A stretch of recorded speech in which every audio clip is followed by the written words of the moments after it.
તમે લોકો સબસ્ક્રાઈબ કરી લીધું હોય તો તમને ઓટોમેટિક મળી જાય ને, મારા ગ્રુપમાં નાખવું જ પડશે ऑटोमेटिक દર वक्त नाखेली चाहिए पाँचों। चलो वाला तो अब क्या होगा, यहाँ से जो कनेक्ट होगा वो बैटरी के साथ रियोस्टेट कनेक्ट होगा। रियोस्टेट के साथ अब हम कनेक्ट कर सकते हैं कि इसको मुझे कनेक्ट करना था रिवर्स बायस में, तो I have to connect, N जाएगा बैटरी के पॉजिटिव के साथ और ये जाएगा नेगेटिव के साथ। सिमिलरली यहाँ से भी वो एक निकलेगा, रियोस्टेट के अंदर जाएगा। सर्किट याद होनी चाहिए, अब पॉजिटिव के साथ पॉजिटिव, नेगेटिव के साथ नेगेटिव। क्लियर, सब कुछ समझ में आ गया पूरी सर्किट। अब इनपुट करंट और आउटपुट करंट में difference, input voltage output voltage में डिफरेंस, ये सब कुछ हो गया। अब हमको रेजिस्टेंस फाइंड करना है, इनपुट रेजिस्टेंस। तो इनपुट रेजिस्टेंस के फॉर्मूला में क्या क्या चीजें होंगी,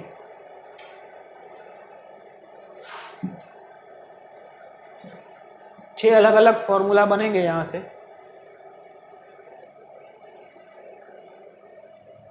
इनपुट रेजिस्टेंस फाइंड करना है, तो रेजिस्टेंस के लिए इनपुट वोल्टेज, इनपुट करंट, समझ में आ रहा है। Normal resistance V is equal to IR हमको पता है, तो R का फॉर्मूला क्या हो जाएगा, V अपॉन I। तो similarly VBE upon IB will become input resistance, अगर चाहिए तो VBE अपॉन IB, ये फर्स्ट फॉर्मूला हो गया। मतलब आपको क्वेश्चन पढ़ के समझना है कि कौन सा पोटेंशियल बेस एमीटर का पोटेंशियल है, कौन सा पोटेंशियल कलेक्टर एमीटर का पोटेंशियल है, वो तो पढ़ के ही समझ में आ जाएगा। करंट भी आपको 2-3 दिए होंगे, सर्किट डायग्राम दिया हो तो आपको समझ में आ जाएगा कि ये IC करंट वो ऊपर वाला, ये IB करंट अलग है। तो IB करंट को यूज़ करोगे तो मिल जाएगा RI। अब वैसे ही आपको चाहिए सपोज आउटपुट रेजिस्टेंस, तो उसके लिए क्या करना पड़ेगा, V अपॉन I, पर इसके लिए VCE अपॉन IC कर देंगे, तो वो भी ख़त्म हो जाएगा, सिंपल है। अब क्या चाहिए हमको कि भाई करंट गेन,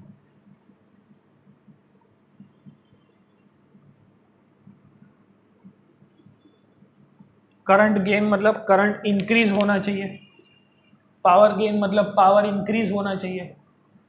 तो किसी भी चीज़ का गेन तो वो कैसे समझ में आएगा, सपोज 10 सेंटीमीटर का रॉड है, उसको हमने खींच के 11 सेंटीमीटर का किया है, तो उसका मतलब क्या हुआ, उसके अंदर 1 का इंक्रीज किया 10 पे, तो इंक्रीज अपॉन ओरिजिनल, समझ में आ रहा है। फॉर्मूला क्या बनेगा, output upon input.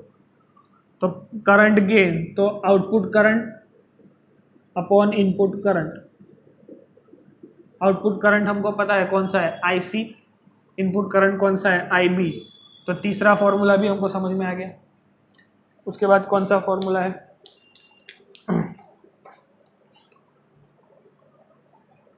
Input output બધું થઈ ગયું, કરંટ ગેઇન भी થઈ ગયો। ट्रांस इंडक्टेंस बाकी, trans inductance fourth last formula, उसका नाम है ट्रांस इंडक्टेंस। कंडक्टेंस होगा, इसमें आउटपुट पावर कौन सा था, IC, इनपुट पावर कौन सा था, IB, और करंट गेन का सिंबल है बीटा। मतलब इसमें change in this upon change in this भी बोल सकते हैं। ट्रांस कंडक्टेंस का फॉर्मूला GM। कंडक्टेंस का मतलब क्या होता है, if R is equal to V upon I, then 1 upon R होता है I अपॉन V।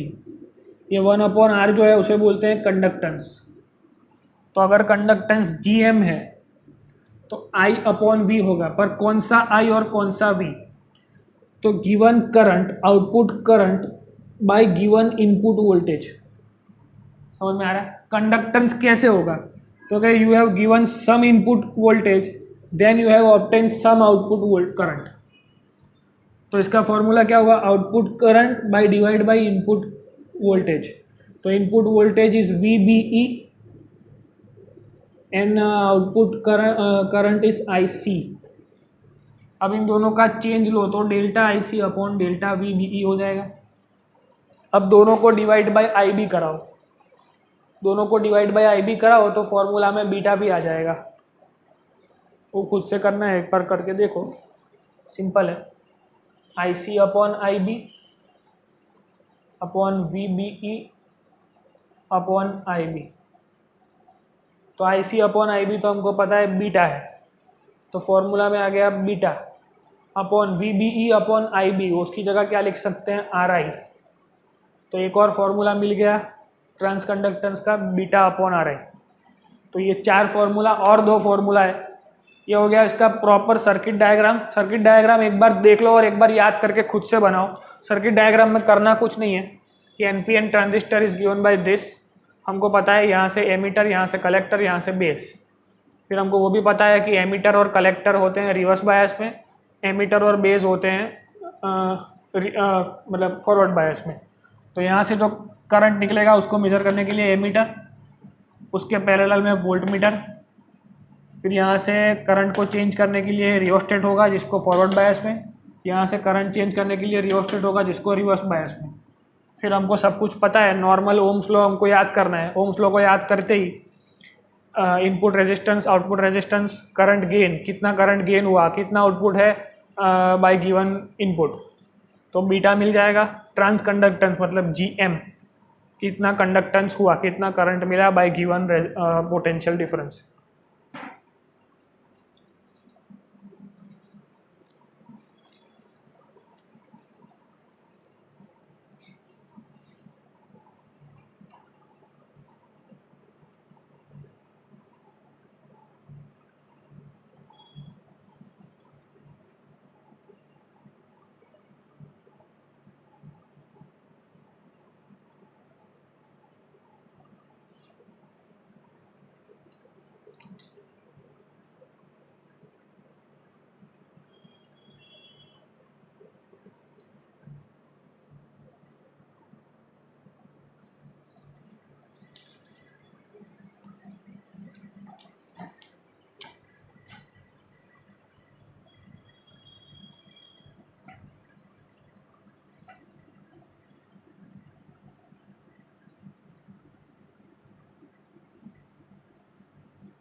ये कैरेक्टरिस्टिक हो गई। अगर इनपुट कैरेक्टरिस्टिक का ग्राफ पूछा हो तो ऐसा मिलेगा, और आउटपुट कैरेक्टरिस्टिक का ग्राफ पूछा है तो ऐसा मिलेगा। जब हमने एक्सपेरिमेंट किया तब हमारा ग्राफ भी ऐसा ही आता था।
सही हो।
Now using transistor as amplifier, but कौन सा एम्पलीफायर? तो common emitter amplifier. Common base, common collector भी आ सकता है, पर हमारे सिलेबस में कॉमन एमिटर ही है।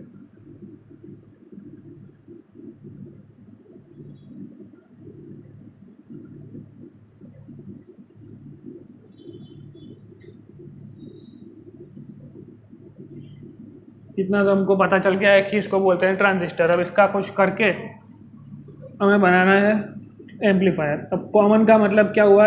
एमीटर को ग्राउंड कर दो। कॉमन एमीटर मतलब एमीटर को ग्राउंड कर दो, कर दिया। अब हमारे पास क्या करना है? यहाँ पे जो पोटेंशियल डिफरेंस था उसे बोलते थे वी बी ई, यहाँ पे जो पोटेंशियल डिफरेंस था उसे बोलते थे वी सी ई। हमको ये भी पता है कि इसको करंट करेंगे, इसको लगाएंगे हम रिवर्स बायस में बैटरी के साथ,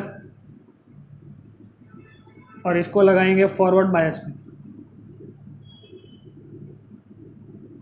इसके साथ जो रेजिस्टेंस लगाया उसको बोलेंगे आर एल,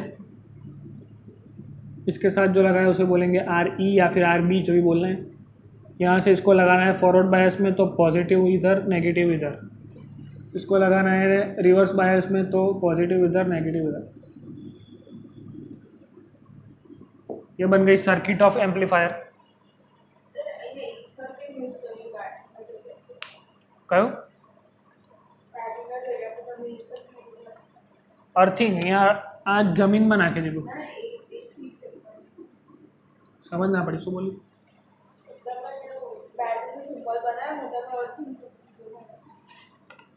एमीटर को क्लोज कर दो, क्लोज कर दो मतलब अर्थिंग में डाल दो।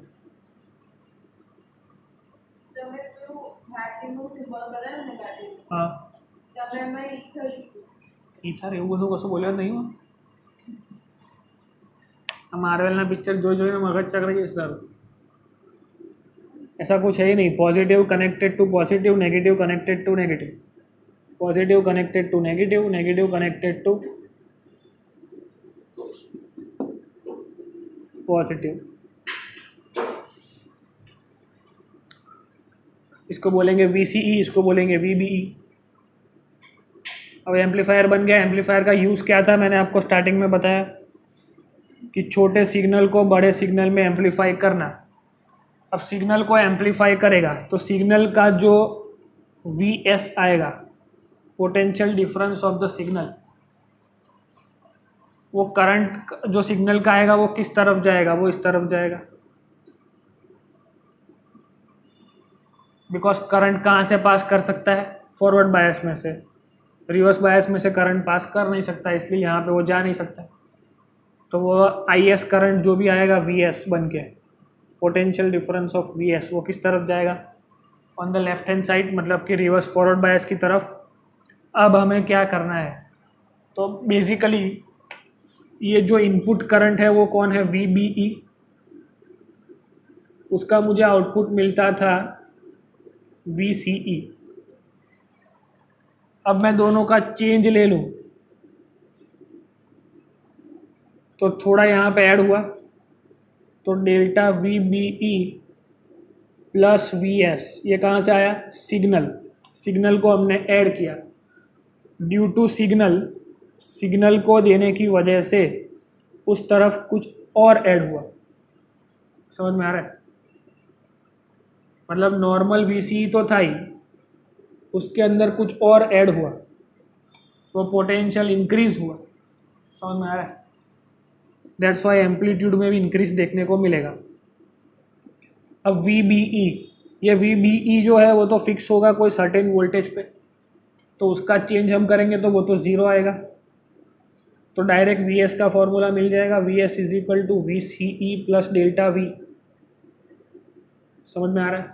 मतलब नॉर्मल कंडीशन में विदाउट ट्रांजिस्टर, खाली ओनली ट्रांजिस्टर था तो हमको आउटपुट मिलता था VCE, और अब जब वो एम्पलीफायर बन गया तो हमको आउटपुट मिला VCE प्लस समथिंग, मतलब वो एम्पलीफाई हो चुका है। सिंपल। फटाफट ड्राइंग बनाओ।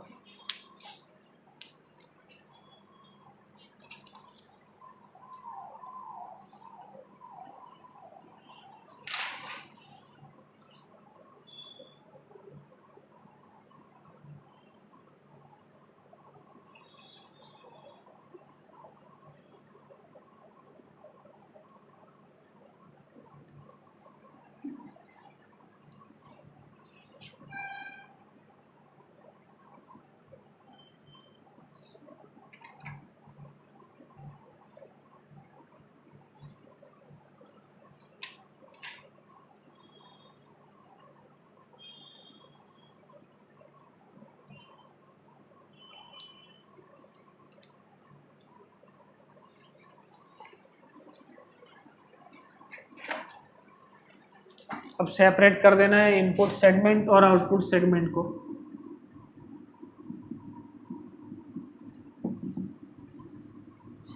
ये उसका मतलब समझ लिया हमने कि ये वोल्टेज को इंक्रीज करेगा, तो ये एम्पलीफायर का यूज़ हो गया। हटाओ ऊपर से आना, पीछे आगे करो। Thank you.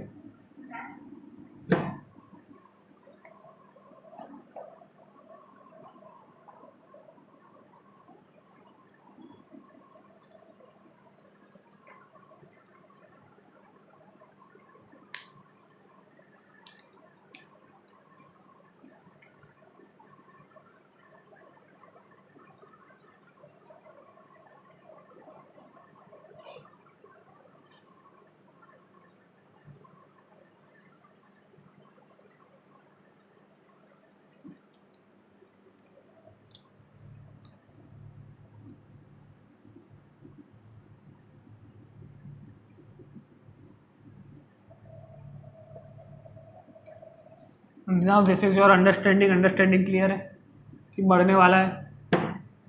अब समझना है इनपुट के लिए और आउटपुट के लिए अलग से।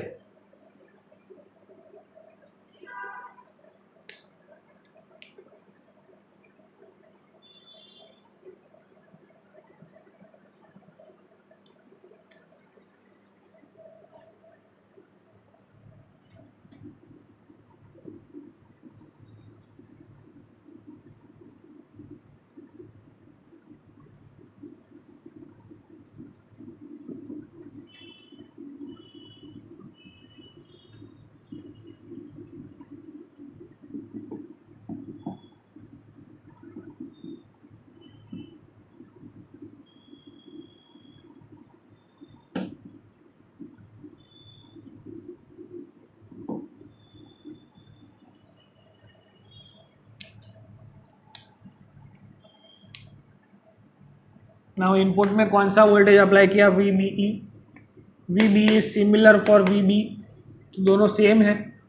अब VBE के अंदर कौन ऐड हुआ, तो ये इनपुट करंट ऐड हुआ, या फिर IB बोल सकते हैं। IB के अंदर कुछ करंट सिग्नल ऐड हुआ, सिग्नल का पोटेंशियल ऐड हुआ। वो जो ऐड हुआ उसकी वजह से कुछ चेंज हुआ इसमें, तो जो पहले था उसमें कुछ चेंज हुआ। तो directly by we have to find input signal, तो फॉर्मूला ये बन जाएगा सीधा इनपुट सिग्नल से फाइंड करने के लिए। VS is equal to delta VBE।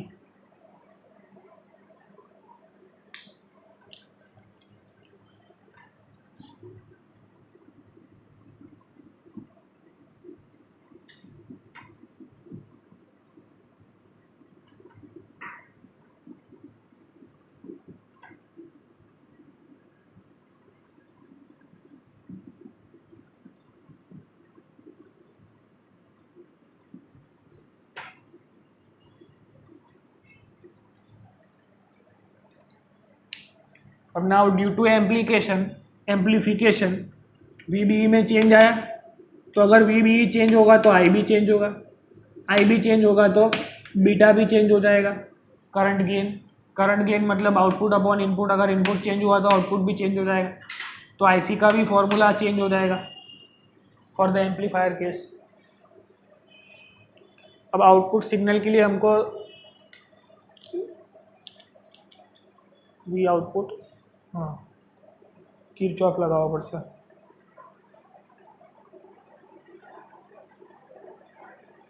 अब इसके लिए RI का और RO का फॉर्मूला बना दो।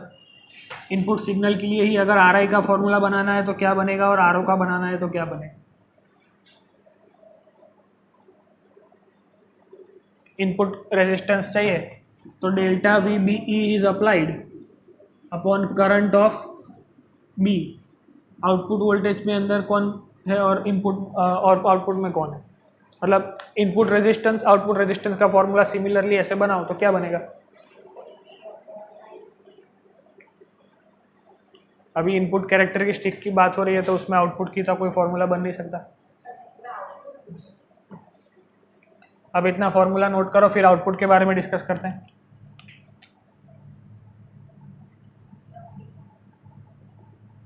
अब आउटपुट कैरेक्टरिस्टिक्स के लिए हमें क्या करना पड़ेगा? We have to apply Kirchhoff's law, VCC से करंट निकल रहा है, जा रहा है RL में, वहाँ से जा रहा है VCE के अंदर, यहाँ से करंट निकल रहा है, तो ऐसा अपना लूप है। तो apply KSL, Kirchhoff second law, in this loop. यहाँ से एक फॉर्मूला शायद ये बन सकता है, V is equal to IR, V is equal to IR, V is equal to IR। वो तो सेम ही है, बनाने की ज़रूरत नहीं है। अब KSL अप्लाई करो इस सेगमेंट के अंदर, यहाँ से करंट निकल रहा है, VCC बोल दो या VCE बोल दो, कुछ फर्क नहीं पड़ता, कॉमन कलेक्टर E है, VCE। नेगेटिव से पॉजिटिव जा रहे हैं बैटरी के, तो प्लस VCC। करंट की डायरेक्शन, हमारी डायरेक्शन सेम है, तो माइनस RL।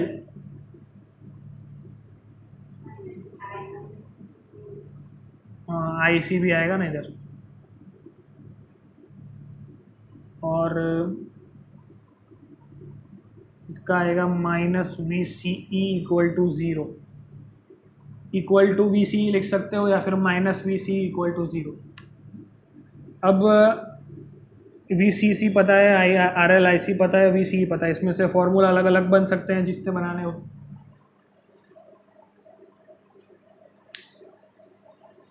एक बार किरचॉफ सेकंड लॉ अप्लाई करो फिर से, राइट है कि नहीं चेक कर लो।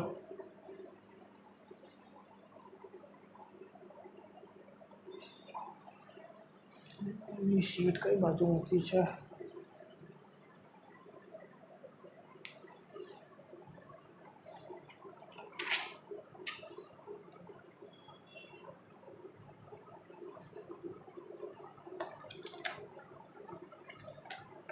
राइट છે, હવે ખાલી डिफरेंस લેવાનો છે।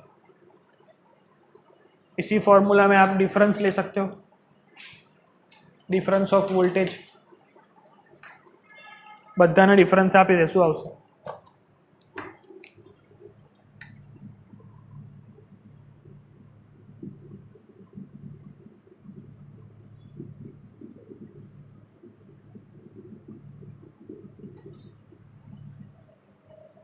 अब इसमें से कौन जीरो हो सकता है? तो applied voltage, sorry output voltage constant है VCC, दैट्स वाई ये निकल जाएगा, ज़ीरो हो जाएगा, डेल्टा VCC इक्वल टू 0 हो जाएगा। अब यहाँ से RL का फॉर्मूला, IC का फॉर्मूला अपने हिसाब से आप बना सकते हो, उस तरफ ले जाओगे तो। राइट છે, આટલું બધું કમ્પ્લીટ છે। तो VCE का फॉर्मूला क्या बन जाएगा? Minus ICRL। उसके बाद वोल्टेज गेन फाइंड करना है, उसके बाद पावर गेन फाइंड करना है, ख़त्म।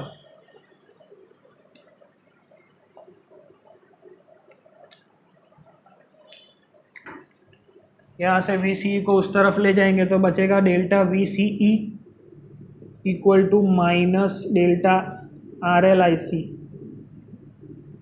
या आउटपुट वोल्टेज के चेंज का फॉर्मूला मिला कि कितना आउटपुट वोल्टेज चेंज हुआ होगा। अब हमें चाहिए वोल्टेज गेन, तो वोल्टेज गेन को AV से डिनोट करते हैं, तो output voltage upon input voltage. फिर आता है पावर गेन, पावर गेन को कैसे डिफाइन करेंगे? Output power upon input power. Power का फॉर्मूला क्या होता है? VOIO upon VIII। अब आपको पता है इनपुट करंट कौन है, आउटपुट करंट कौन है।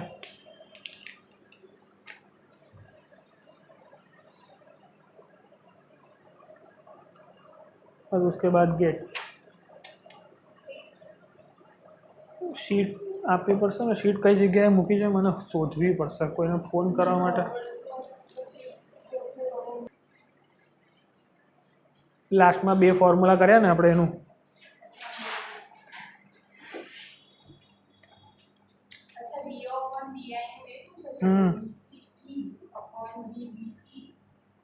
બરાબર છે બરાબર છે delta V C E upon delta V B E. अब वी सी ई का फॉर्मूला कहाँ से लिखेंगे? I C R L. I C R L, हाँ आई सी आर एल हो जाएगा उसका फॉर्मूला। और वी बी ई का फॉर्मूला यहाँ से बनाया है, पर ये तो माइनस में है आई सी आर एल, तो वी बी ई का फॉर्मूला क्या बनेगा? इधर से बन जाएगा आई बी आर एल नहीं होगा, आर आई। अब आई सी अपॉन आई बी तो कौन है? बीटा, तो minus beta R L I I are.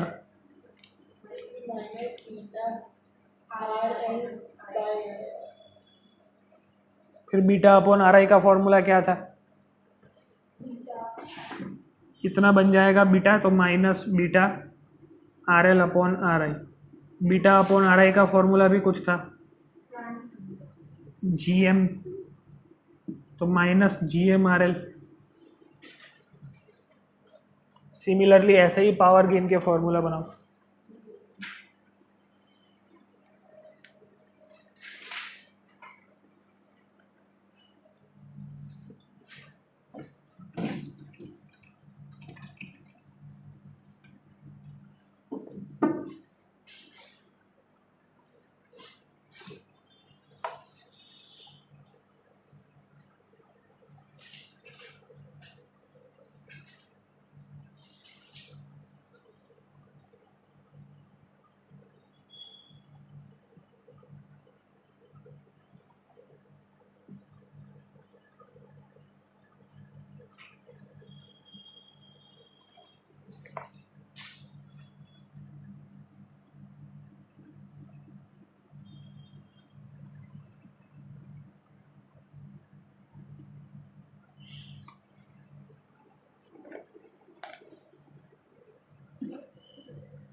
Zero zero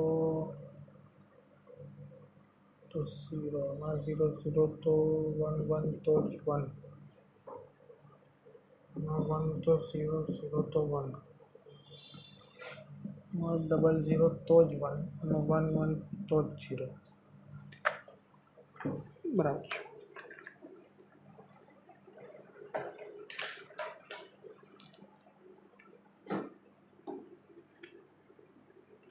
gets वाला टॉपिक तो उससे भी ईजी है। और गेट कैसा दिखता है? ऐसा दिखता है, उसके दो इनपुट्स होते हैं, ये उसका आउटपुट है, और को प्लस से, एंड को डॉट से। और का ट्रूथ टेबल क्या है? ज़ीरो ज़ीरो तो ही ज़ीरो मतलब ट्रूथ टेबल का मतलब होता है ए बी में इनपुट आप क्या दे रहे हो, one one zero zero one zero zero one. तो इसका ट्रूथ टेबल ऐसे याद रखते हैं, डबल ज़ीरो तो ज़ीरो, बाकी सब में वन। तो ये और का हो गया। ऐसे एंड का वन वन तो ही वन, नॉट में वो क्या करेगा? बार करा देगा। बार मतलब रिवर्स जो है उसका उल्टा। अगर वन इनपुट दिया तो आउटपुट ज़ीरो, इनपुट ज़ीरो दिया तो आउटपुट वन। फिर नॉर गेट मतलब और का रिवर्स करा देगा। तो और था ज़ीरो ज़ीरो तो ही ज़ीरो, तो नॉर में क्या हो जाएगा? उसका रिवर्स, ज़ीरो ज़ीरो तो ही वन। और नैंड गेट में एंड का रिवर्स, अगर वन वन तो ही वन हो रहा था तो इधर वन वन तो ही ज़ीरो, ऐसा होगा। Almost every aspect is covered. अब सीधे वो तुझे जो डाउट्स हैं वो सॉल्व कर लेते हैं। बोले बोले, ये सब तो निकाल को चलेगा।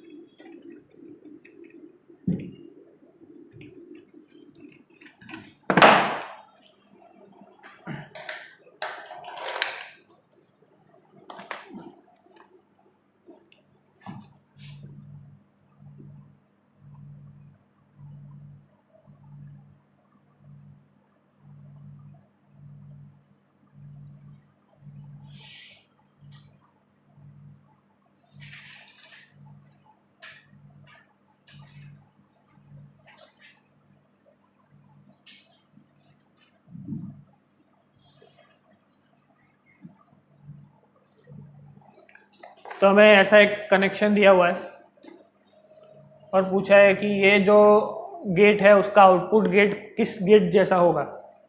तो उसको समझने से पहले थोड़ा ये कराना पड़ेगा। 2012 वाला एक सवाल होगा, पर उसको समझने से पहले पहले ये लिख लो, a+0 a होता है, a+1 a होता है, a+a होता है,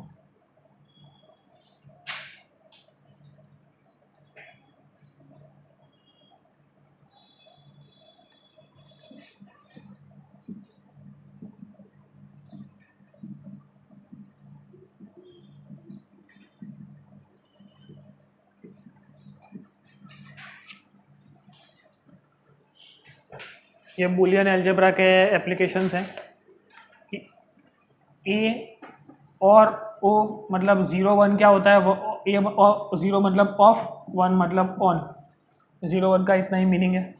तो a+0 equal to a+1 equal to a+a हो जाएगा, a+a बार 1 हो जाएगा, a डबल बार वापस से a हो जाएगा। तो ये सिंपल एस्पेक्ट्स हमको पता है। अब ये जो क्वेश्चन है वो शीट में है, गेट वाला मतलब सेक्शन निकालो, उसमें क्वेश्चन नंबर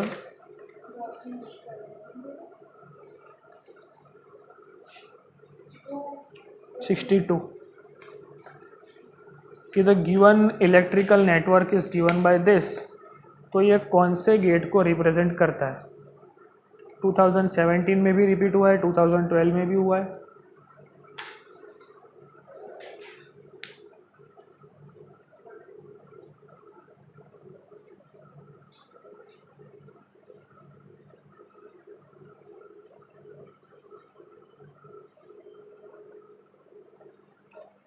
तो सिंपल है, इसको ध्यान से देखो, पहले ड्रॉ करो, बाजू में उसका डेटा लिखा हुआ है हमने। तो ये कौन सा गेट दिख रहा है? नॉर है, दिख रहा है, और के ऊपर एक डॉट, तो ये नॉर हो जाएगा। अब नॉर के इनपुट आप अगर a+b दे रहे हो तो इधर क्या आएगा, a+b का बार आ जाएगा। अब ये कौन सा है? NAND gate. नैंड गेट में सिचुएशन क्या हो रही है? All the inputs are same. अगर यहाँ से मैंने 1 1 डाला होता, नॉर गेट में का इनपुट क्या है, 0 0 तो ही 1, तो 0 0 डालता तो 1 आता, तो इधर से 1 1 जाएगा, तो नैंड गेट में 0 आता है। तो अगर a+b बार a+b बार, तो 1 1 डाला तो इधर आया 0, मतलब इसका उल्टा हो गया। तो क्या हो जाएगा, a+b बार का भी बार। समझ में आ रहा है? a+b बार a+b बार, ये दो इनपुट है, और नेट का काम क्या है, इन दोनों का बार करा देना। तो वो बार का भी बार करा देगा। समझ में आ रहा है? फिर उसको डालना है हमको नॉट गेट में। नॉट गेट क्या करेगा, इसका उल्टा कर देगा, तो इसको भी तोड़ देगा, बार का भी बार करेगा, तो बन जाएगा a+b। a+b is actually OR gate. इसका आंसर और आ रहा है।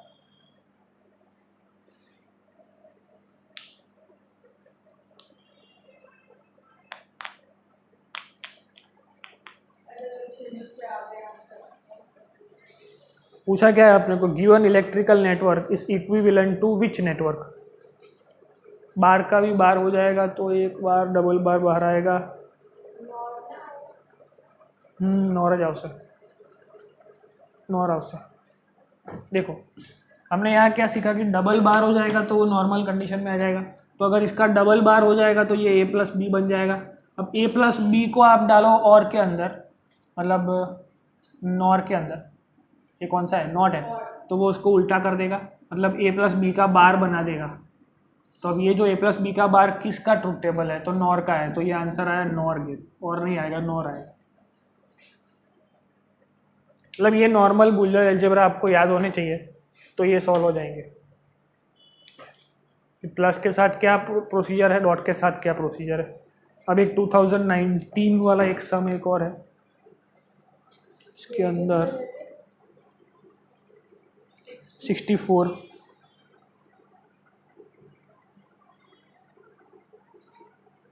इसको दिया नहीं है पर હું બનાવી દઉં છું.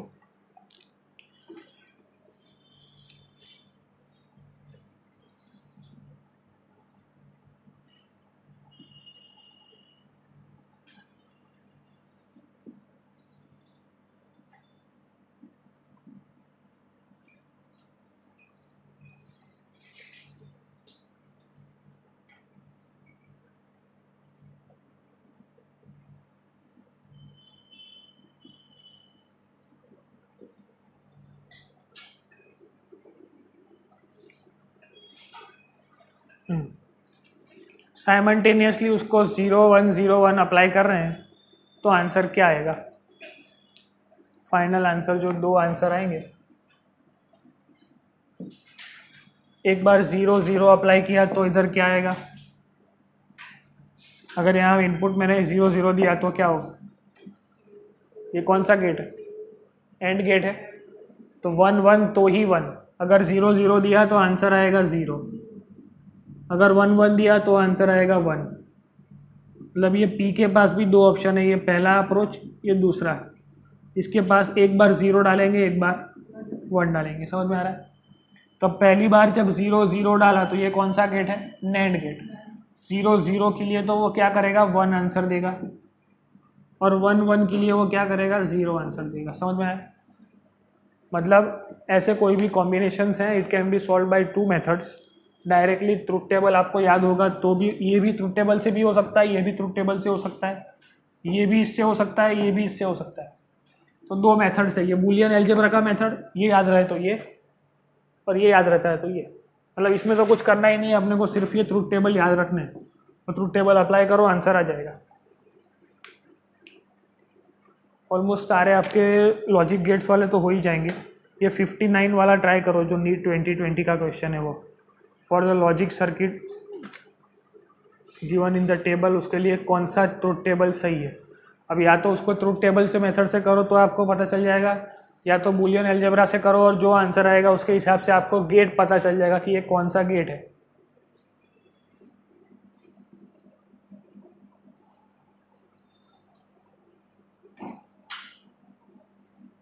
दो क्वेश्चन तो हो ही जाएंगे, मतलब अच्छे से अगर ये पूरा सेशन कर लिया, घर जाके ये सारे लॉजिक गेट्स के क्वेश्चन. कितने सेक्शन कवर किए हमने? तो देखो, इंट्रोडक्शन वाला सेक्शन कवर हो गया, classification of metal non metal वो भी हो गया, इंट्रिंसिक एक्सट्रिंसिक वो भी आपको समझ में आ जाएगा, पीएन जंक्शन का सेगमेंट भी कवर हो गया, डायोड वाला. ओनली रेक्टिफायर में अगर आपको शायद डाउट आ सकता है, पर रेक्टिफायर तो बोर्ड्स में हमने पढ़ा हुआ है, वो करना है तो एक लेक्चर रेक्टिफायर का, आधे घंटे का टॉपिक रेक्टिफायर है, और जो भी आपके डाउट्स बचते हैं इस पर्टिकुलर चैप्टर के वो उस लेक्चर में ले लेंगे. सो आयो 59 वाला नो. सबसे पहले A and B is connected to which gate? तो के नॉट गेट.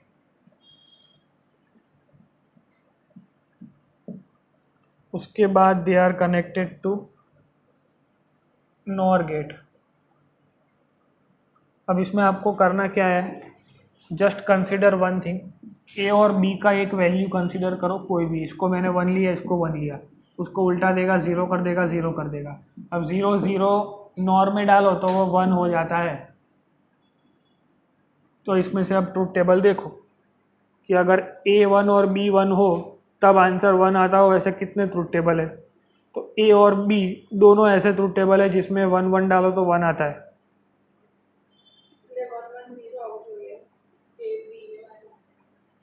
हमारा आंसर तो बराबर आया ना, 1 1 तो 1 आया. ए और बी अगर मैंने 1 1 डाले हैं तो y इज इक्वल टू 1 आया. ऐसा ए ऑप्शन में भी दिख रहा है, बी ऑप्शन में भी दिख रहा है. अब एक और इनपुट डाल के चेक कर लो. अब इसमें 0, इसमें 1 डाल के चेक कर लो. अब इसमें 0 डालूंगा तो ये 1 हो जाएगा, ये 0 हो जाएगा. फिर 1 0 इनपुट होगा तो नॉर गेट तो खाली 0 0 के लिए 1 देता है, बाकी सारे इनपुट के लिए 0. तो 0 1 के लिए 0, ऐसा कोई ऑप्शन? ए वाला ऑप्शन है. 0 1 के लिए 0, तो ए इज योर आंसर. मतलब या तो ट्रुथ टेबल से करो, हाँ, मतलब depending on your options. Option કેવા આપ્યા છે એના પરથી આપણે નક્કી કરીશું કે શું કેવી રીતે સોલ્વ કરવું છે. 67માં બી આવું જ છે. આપણે હમણાં જે કર્યું એ જ ક્વેશ્ચન છે. 67 વાળા આ જ સિમ્પલ આપણે અઝ્યુમ કર્યું કે જો ફર્સ્ટ ઇઝ 0 ધેન ઇઝ 1, तो फर्स्ट इज 0 इनपुट बद्दा में, देन सेकंड इज 1, तो फर्स्ट 0 0 इनपुट लिया तो इधर आंसर आया 0, उसके बाद 1 1 इनपुट लिया तो आंसर आया 1, फिर इस ये तो एक बार 0 लेना है एक बार 1 लेना है, फिर एक बार 0 0 लिया तो इधर क्या आंसर आया तो 1 आया, एक बार 1 1 लिया तो इधर क्या आंसर आया तो 0 आया, इसलिए 1 0 वाला option C option is right ना. 63 कराई दो मैं 67 कीधું था क्या 4 कीधું था? 67 वाला तो एकदम इजी है, देखो ध्यान से देखो. अब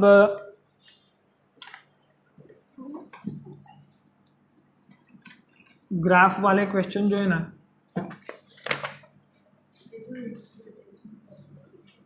अब देखो ये ग्राफ बन गया और मैं बोल रहा हूँ कि ये ग्राफ है आपका और गेट का, और गेट के ग्राफ के अंदर मैंने ये ए बोला और ये बी बोला, तो what will be the graph of C? तो कुछ नहीं है, ये नीचे है तो मतलब 0, ये 1 1, ये 0 0, ये 1 1, ये 0 1.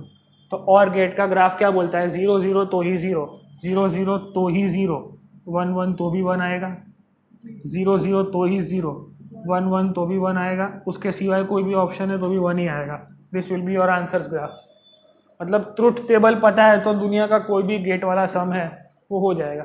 मतलब ये 5 टेबल के सिंबल याद रखो, सिंबल के बाद 0 0 तो 0 वो और के लिए, एंड के लिए 1 1 तो ही 1, फिर अगर और एंड आते हैं तो नॉर और एंड भी आ जाएंगे. खाली नॉट का याद रखना है, नॉट मतलब इन्वर्टर जो देते हो वो उसको इन्वर्ट करके आंसर देता है.